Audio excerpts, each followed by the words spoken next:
লোকে আমায় ভালোই বলে, দিব্যি চালন সই। দোষের মধ্যে একটু নাকি মিথ্যে কথা বলি।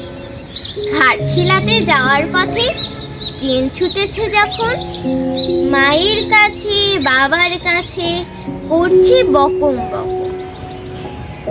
হঠাৎ দেখি মাঠের মধ্যে চলন্ত সব গাছে এক এক রকম ভঙ্গি ফুটে, এক এক রকম নাচে।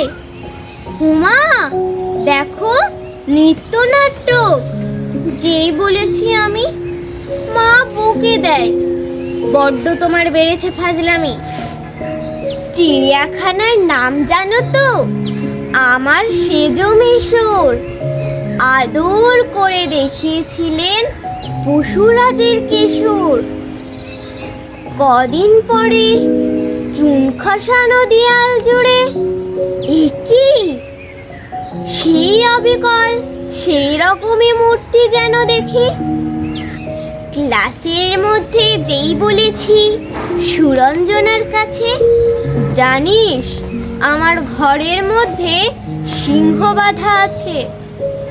শুনতে পেয়ে দিদিমণি অমনি বলে, শোনো, এসব কথা আর যেন না শুনি কখনো।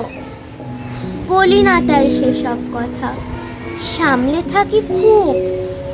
কিন্তু সেদিন হয়েছে কি, এমনই বেয়াকুব, আকাশ পানে আবারও চোখ গিয়েছে আটকে। শরৎ মেঘে দেখতে পেলাম রবীন্দ্রনাথ।